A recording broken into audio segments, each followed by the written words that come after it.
जितनी देर रहना चाहो रहो। इगोर को पकड़ने आए थे, इगोर ने तुम्हें पकड़ लिया।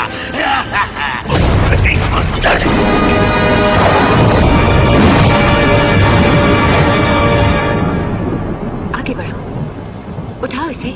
नहीं, तुम आगे बढ़ो और उठाओ। बुजुर्गों ने सिखाया है कि बेटा कुछ भी करना, लड़कियों की कोई बात कभी मत मानना।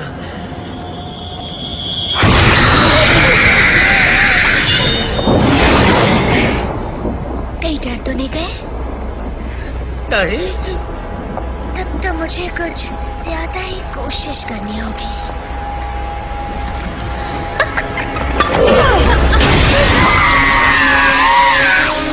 देखा, तुम्हारी बात मानी होती तो। उठाओ उसे, उठाओ उसे।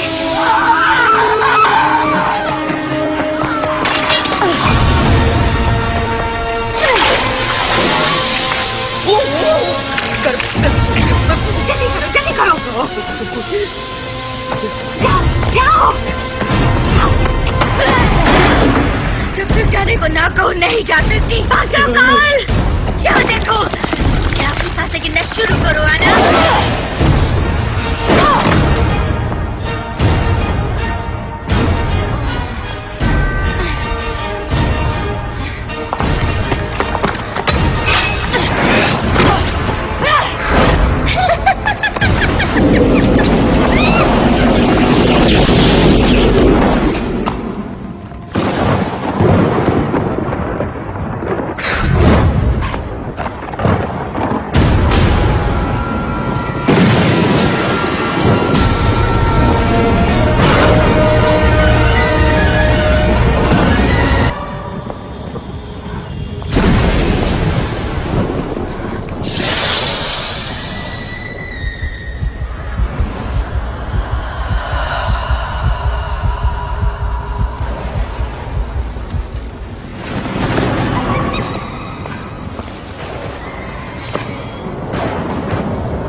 इससे पता चलता है तुम जिंदा हो।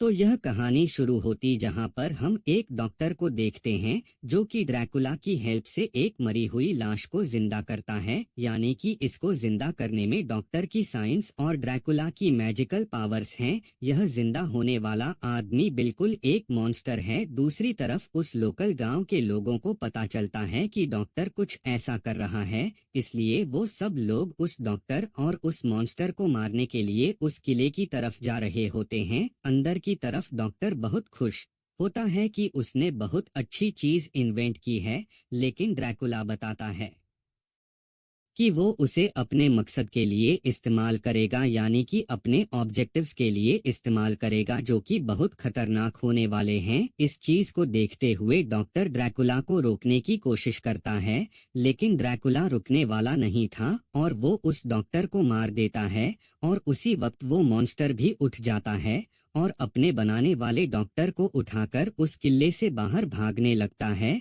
और बाहर भागते भागते वो मॉन्स्टर डॉक्टर को लेकर एक विंडमिल के अंदर चला जाता है। अब हम डॉक्टर के असिस्टेंट को भी देखते हैं जो कि बेसिकली ड्रैकुला से मिला होता है। वो तमाम लोगों को बताता है कि वह मॉन्स्टर डॉक्टर को लेकर उस विंडमिल में गया है, तुम लोग उधर जाओ। और वह सब लोग उसे विंडमिल की तरफ बढ़ने लग जाते हैं। ये सब गांव के लोग उस विंडमिल को आग लगा देते हैं, जिसकी वजह से वो मॉन्स्टर और डॉक्टर वहीं पर मर जाते हैं। और इतनी ही देर में ड्रैकुला अपने उड़ने वाली फॉर्म में आ जाता है, यानी कि ड्रैकुला उड़ भी सकता है। और इसी के साथ इसकी 3 वाइफ होती हैं, वो उसी जगह पर आ जाती है जहां पर वो मॉन्स्टर मरा होता है। ड्रैकुला बहुत उदास होता है, बहुत नाराज होता है, बहुत सैड होता है और उसकी वाइफ रो रही होती है। उस मॉन्स्टर को बचा नहीं पता और मॉन्स्टर को क्यों बचाना चाहता था, इस चीज का मकसद कुछ ही देर में हमें क्लियर होने लगेगा। अब कहानी एकदम से 1 साल बाद की दिखाई जाती है।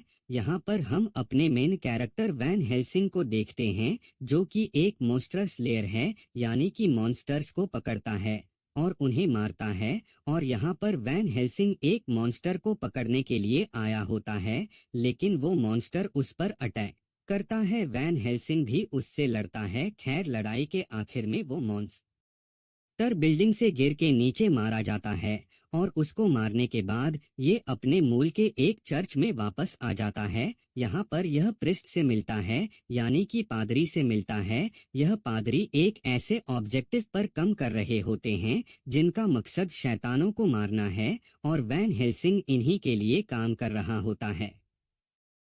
ये प्रीस्ट बेसिकली वैन हेल्सिंग को बताता है कि ट्रांसल्वेनिया में मौजूद ड्रैकुला को तुम्हारा मारना नेक्स्ट मिशन है।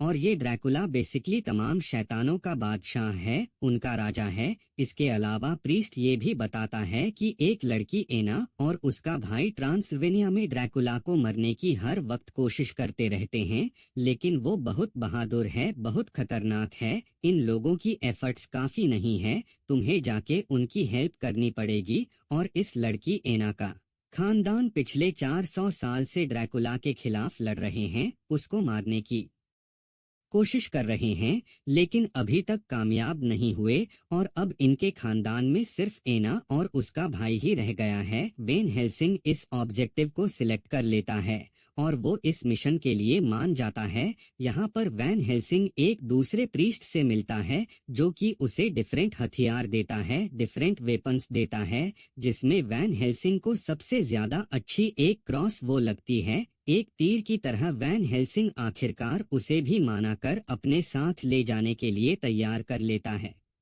यानी अब सफर में वैन हेल्सिंग और यह जूनियर प्रीस्ट दोनों जाएंगे। दूसरी तरफ आना और उसका भाई जो कि ड्रैकुला के दुश्मन होते हैं, वो यहाँ पर एक वेयर वुल्फ को पकड़ने के लिए ट्रैप बिछाते हैं, यानी कि एक भेड़ियों को पकड़ रहे हैं। लेकिन काफी लड़ाई के बावजूद भी वो उसमें कामयाब नहीं होते। वो काफी कोशिश तो करते हैं, लेकिन जब वो भेड़िया एन को मरने लगता है तो उसका भाई उसे हटा के उस वुल्फ का शिकार करने लगता है, लेकिन वो भेड़िया उसको ऊपर जंप लगता है और वो भेड़िया और एना का भाई पानी में जाकर गिर जाते हैं। और यहाँ पर एना बहुत उदास हो जाती है, रोने लगती है, क्योंकि ऐसा दिखाया जाता है जैसे कि उसका भाई मारा गया है। कुछ दिन बाद वैन हेल्सिंग ट्रांसल्वेनिया में पहुंच जाता है। यहाँ पर गांव वाले इसको पसंद नहीं करते, लेकिन उतनी ही देर में ड्रैकुला के तीनों वाइफ्स इस गांव पर अटैक कर देती, क्योंकि यहाँ पर एना भी मौजूद होती है और ड्रैकुला की वाइफ्स एना को पढ़कर उसका खून पीना चाहती हैं। यह सब देखते हुए वैन हेल्सिंग भी इन ड्रैकुला वाइफ से लड़ने लगता है। यहाँ पर बेस्ट फाइटिंग सीन दिखाए गए हैं। वैन हेल्सिंग के लिए उनको मारना इतना आसान नहीं था, लेकिन आखिरकार वो अपनी क्रॉसबो से एक वाइफ को तीर मार देता है, जिसकी वजह से एक वाइफ वहीं पर मर जाती है, जिसको देखकर बाकी 2 वाइफ डर जाती है और वहां से भाग जाती है। जब एना देखती है कि ड्रैकुला की वाइफ ने उसके गांव वालों पर अटैक किया, तो उसका इरादा और भी पक्का हो जाता है और वो ड्रैकुला को अकेले ही मरने जा रही होती है। वैन हेल्सिंग स्मार्ट था, उसे पता था कि ये अगर गई तो की जान को खतरा होगा और वो उसको वहीं पर बेहोश कर देता है ताकि उसको प्रोटेक्ट किया जा सके। एना जब बेहोशी से जगती है तो वहां पर वो एक भेड़ियों को देखती है जो उसे पर अटैक कर देता है और यहीं पर हमें रिवील होता है कि वो भेड़िया और कोई नहीं, उसी का भाई था। क्योंकि स्टोरी में जब हम थोड़ा सा पीछे जाते हैं तो वो भेड़िया जो उसके भाई पर जिसने अटैक किया था वो इसको पहाड़ से नीचे गिरते हुए काट लेता है। अब क्योंकि वो एक वेयर वुल्फ था और वेयर वुल्फ की निशानी ये होती है वो जिसको काटता है वह इंसान भी वेयर वुल्फ बन जाता है, यानी कि आधा इंसान और आधा भेड़िया। अब एना का भाई आधा इंसान और आधा भेड़िया बन चुका है और वो एना को बताता है कि वो ड्रैकुला की सीक्रेट्स के बारे में जानता है कि वो क्या करने वाला है और सिर्फ उसी के पास मेरा इलाज है जिसकी वजह से मैं ड्रैकुला के काबू में हूँ।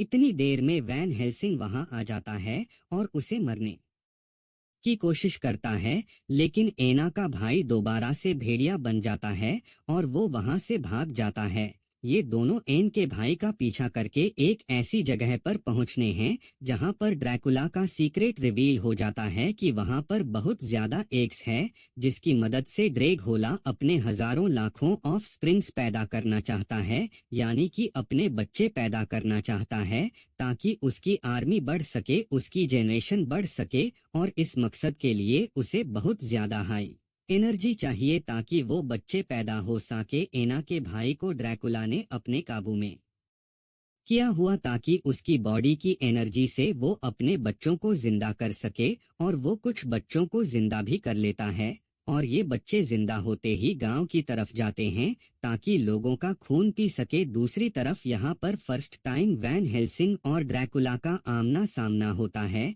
लेकिन वैन हेल्सिंग मौका देखकर एना को ड्रैकुला ने बेसिकली एना के भाई को अपने एक्सपेरिमेंट के लिए इस्तेमाल किया होता है, क्योंकि उसके अंदर भेड़िए यानी वेयर वुल्फ की भी ताकत है, लेकिन यह ताकत इतनी काफी नहीं होती ड्रैकुला के लाखों बच्चों को वो पैदा कर सके, और ड्रैकुला का एक्सपेरिमेंट फेल हो जाता है, बल्कि जो थोड़े बहुत बच्चे उसके निकले भी हुए थे वो भी वहीं पर मर जाते हैं, और एक बार फिर से ड्रैकुला को हार का मुंह देखना पड़ता है। वैन हेल्सिंग और एना भागते हुए एक विंडमिल की तरफ आ जाते हैं। ये वही विंडमिल थी जो शुरू में दिखाएंगे थी वर्टिकल बार, जहां पर मॉन्स्टर वो डॉक्टर मरेद थे। अब जब ये दोनों अंदर आते हैं तो देखते हैं कि वो मॉन्स्टर अभी भी जिंदा है। वो मॉन्स्टर उन्हें कहता है कि मुझे मार दो, क्योंकि अगर मुझे छोड़ा गया और मैं ड्रैकुला के हाथ लग गया, वो मेरे जरिए अपने बच्चे जिंदा कर लेगा, और सिर्फ एक मैं ही ऐसा सोर्स हूँ जिसकी वजह से वो अपने बच्चों को जिंदा कर सकता है, क्योंकि मेरे अंदर इतनी पावर और एनर्जी है।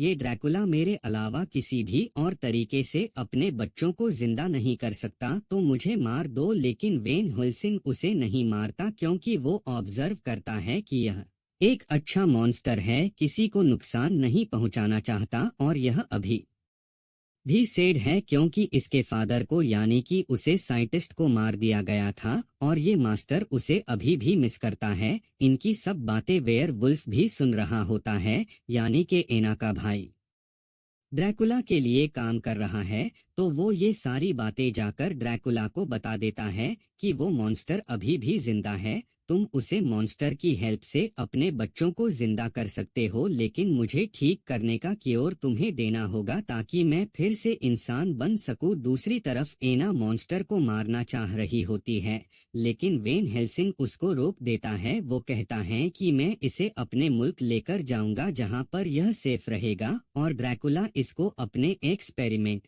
के लिए कभी भी इस्तेमाल नहीं कर पाएगा, और ये सब लोग उसे मॉन्स्टर को एक करेज में बिठाकर चलने लगते हैं। रास्ते में जाते हुए ड्रैकुला की दो वाइफ इन सब पर अटैक कर देते हैं। यह बहुत लड़ते हैं, लेकिन इन्हें पहले से मालूम था कि हम पर रास्ते पर अटैक हो सकता है, इसलिए इन्होंने एक ट्रैप भी बिछाया होता है, और इसी ट्रैप में आकर ड्रैकुला की एक दूसरी वाइफ भी मारी जाती है, और इसी वक्त एना का भाई वेयर वुल्फ भी इन पर अटैक कर देता है। वैन हेल्सिंग लड़ाई में उसे मार तो देता है, लेकिन वो उसे काट लेता है, और देखते ही देखते ड्रैकुला की तीसरी वाइफ एना को उठाकर उड़ जाती है, और वो कहती है कि अगर तुम्हें एना चाहिए तो इस मॉन्स्टर को तुम्हें हमारे हवाले करना होगा। वैन हेल्सिंग इसके लिए तैयार हो जाता है, और वो कहते हैं कि ठीक है, हम सौदा ऐसी जगह पर करेंगे जहां पर बहुत ज्यादा लोग होंगे। अब ये एक फेस्टिवल में पहुंच जाते हैं जहां पर इनकी डील होनी थी, और यहाँ आने से पहले वैन हेल्सिंग उसे मॉन्स्टर को कहीं छुपा कर आता है ताकि वो सेफ रहे। इस फेस्टिवल के अंदर वैन हेल्सिंग काफी मुश्किल के बाद एना को यहाँ से बचाकर भागकर ले जाने ही वाला होता है कि ड्रैकुला का असिस्टेंट मॉन्स्टर को पढ़कर उधर ले आता है। हालांकि वैन हेल्सिंग ने तो उसको छुपा दिया था, लेकिन किसी तरह वो लोग उसको ढूंढ लेते हैं और वो उसको पकड़ कर ले आते हैं। उसे मॉन्स्टर को बोट पर बिठाकर लेकर जा रहे होते हैं। वैन हेल्सिंग उनका पीछा करता है लेकिन वो नाकामयाब रहता है, यानी कि उसको सक्सेस नहीं मिलती और यहाँ पर वैन हेल्सिंग पर भेड़िया हावी होने लगता है। उसके आसार नजर आने लगते हैं, उसके सिम्टम्स नजर आने लगते हैं, लेकिन वो अभी मुकम्मल तौर पर भेड़िया नहीं बना होता, क्योंकि वेयर वोल्फ बनने के लिए यानी भेड़िया करने के लिए चांद का होना जरूरी है, चांदनी रात का, और अभी चांद उतना नहीं निकाला होता, लेकिन 2 ही दिन में फुल मून है यानी कि चौधरी का चांद, और वो मुकम्मल तौर पर भेड़िया उसे दिन बन जाएगा। इसके बाद ये सब लोग एना के महल में आ जाते हैं जहाँ पर वो एक दीवार को देखते हैं। है ना, इन सबको बताती है कि हमारे आंसेस्टर्स इस दीवार को बार बार देखा करते द शायद ड्रैकुला तक पहुँचने का ये कोई सीक्रेट या खुफिया रास्ता है। वेन हेल्सिंग उस दीवार को देख रहा होता है और नीचे देखता है कि एक उसका कवर फटा हुआ है। उसको देखकर उसे ख्याल आता है कि जब मैं अपने मुल्क से निकल रहा था तब सीनियर प्राइस ने उसे कागज का टुकड़ा दिया था। उस कागज के टुकड़े को उसे दरवाजे पर लगता है तो वो दरवाजा खुल जाता है और वो सीधा ड्रैकुला के महल में इंटर हो जाते हैं। यहाँ पर वह ड्रैकुला के असिस्टेंट को पकड़ लेते हैं और मॉन्स्टर को बचाने की कोशिश करते हैं, लेकिन वह नाकाम रहते हैं। मॉन्स्टर यहाँ पर जाते जाते बताता है कि वैन हेल्सिंग तुम्हारे भेड़िए बनने का इलाज सिर्फ ड्रैकुला के पास है। उसके पास एक ऐसा वेनम है जो तुमने हासिल कर लिया और खुद को लगा लिया तो तुम इंसान बन जाओगे और तुम कभी भेड़िया नहीं बनोगे। पर वो वेनम ड्रैकुला ने अपने पास इसलिए रखा हुआ है क्योंकि उसको सिर्फ भेड़िया ही मार सकता है, इसीलिए ड्रैकुला ने वो इलाज संभल कर रखा हुआ है ताकि कोई भेड़िया उसे पर अटैक करने आए तो वो उसको इंजेक्शन लगाकर दोबारा से इंसान बना दे। इसलिए सेफ साइड के लिए ड्रैकुला ने वो इलाज अपने पास रखा हुआ है। इसके बाद वैन हेल्सिंग जाता है मॉन्स्टर को ढूंढने के लिए। जब के एना और वो जूनियर प्राइस उस इंजेक्शन को ढूंढने जाते हैं जिसमें वैन हेल्सिंग का इलाज है, उन्हें वो इंजेक्शन तो मिल जाता है लेकिन ड्रैकुला का असिस्टेंट उन्हें वहां पर बंद करके भाग जाता है। यहाँ पर ड्रैकुला की तीसरी वाइफ भी आ जाती है जो इन पर अटैक करती है, लेकिन एना और वो जूनियर प्रीस्ट इसका मुकाबला करते हुए वहां से भाग जाते हैं।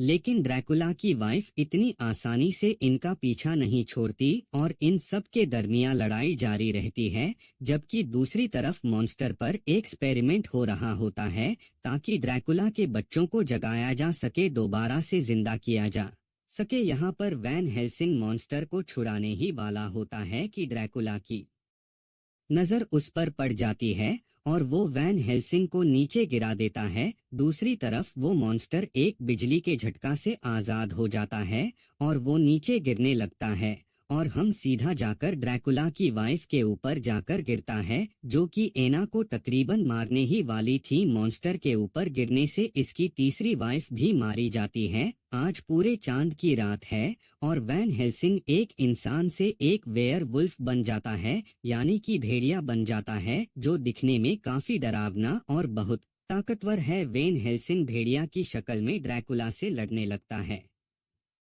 ड्रैकुला भी अपने वैम्पायर की मुकम्मल ताकत में है। ये दोनों आपस में काफी देर लड़ते हैं। कभी तो ड्रैकुला वैन हेल्सिंग को मार रहा होता है तो कभी वैन हेल्सिंग ड्रैकुला को, लेकिन आखिरकार वैन हेल्सिंग उसकी गर्दन पर काट देता है जिसकी वजह से ड्रैकुला वहीं पर मारा जाता है और उसके मरते ही ड्रैकुला के जितने बच्चे थे जिनको वो जिंदा करना चाहता था वो सारे भी मर जाते हैं। एना देखती है कि वैन हेल्सिंग भेड़िया बन चुका है क्योंकि एना के पास वो इंजेक्शन था जिसे वो उसे ठीक कर सकती थी, तो वह उसे लगाने की कोशिश करती है। लेकिन वैन हेल्सिंग समझता है कि उसके लिए कोई खतरा है और गलती से यह भेड़िया एना पर हमला कर देता है। एना वहीं पर मार जाती है, यानी कि एना को वैन हेल्सिंग ने ही मार दिया, लेकिन मरते मरते एना ने वो इंजेक्शन लगा दिया था जिसकी वजह से थोड़ी देर में वैन हेल्सिंग दोबारा से इंसान बनता है और अपनी गलती पे बहुत पछताते हैं। एना को पकड़ के बहुत रोता है, उसने ये क्या कर दिया, ये एक सैड मोमेंट है। इसके बाद यह सब समंदर के किनारे जाते हैं और एना की डेड बॉडी को आग लगा देते हैं और उसी की थोड़ी देर बाद वैन हेल्सिंग आसमान की तरफ देखते हैं जहाँ पे बादलों में उसे एना दिखाई देती है जो कि मुस्कुरा रही होती है, बहुत खुश लग रही होती है और वैन हेल्सिंग भी उसको देखकर मुस्कुराता है जैसे कि एना को सब कुछ मिल गया हो, जैसे वो अपने पेरेंट्स के साथ जाकर मिल गई हो। और यहीं पे वैन हेल्सिंग की स्माइल के साथ यह मूवी भी एंड हो जाती है। Thank you for watching.